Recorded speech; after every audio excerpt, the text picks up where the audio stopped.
Hello music fans, it's Brennan from Death by Unicorn here. I'm here to talk about another episode of What's New 2022, where I talk about new albums that came out this year. I'm talking about 5 albums that came out on August 19th, 2022 that I've listened to over the past few days.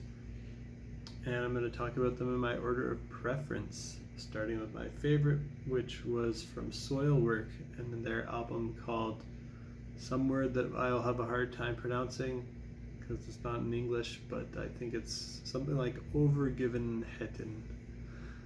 And this is melodic death metal with progressive influences. They're a Swedish band. There's lots of catchy melodies and choruses here, lots of great singing, and also some solid screams. This goes beyond typical melodic death metal territory. Some parts are catchy enough to be radio rock, and other parts are progressive and experimental. There are instruments on here that you wouldn't expect, like violins and saxophones on some of the songs.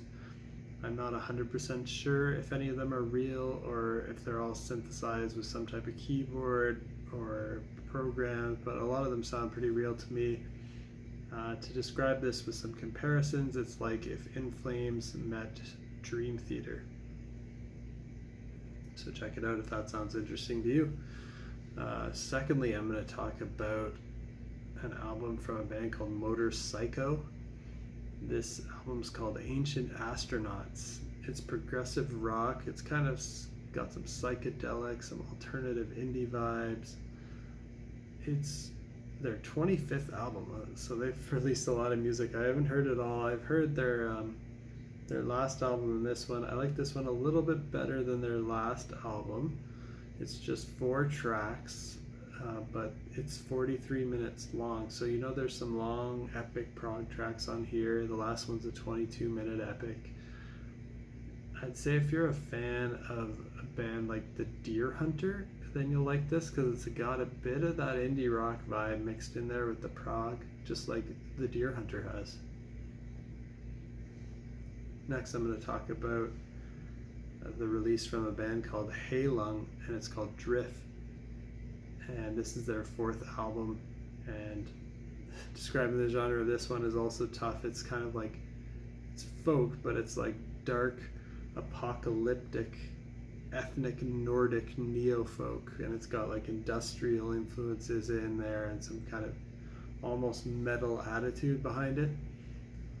And I think this is something that you would listen to if you want everyone around you to wonder what the hell you're listening to. Half the time it sounds like you're at some kind of satanic ritual with chants and tribal percussion happening, and there's these weird male vocals going like that kind of stuff, like chanting. Not sure what language they're speaking all the time, but it's definitely not English. So yeah, the male vocal parts are usually at the like more intense kind of satanic sounding parts, but they also have female vocals, and those often come in at some of the beautiful, peaceful, and serene parts of the album. So it has both extremes.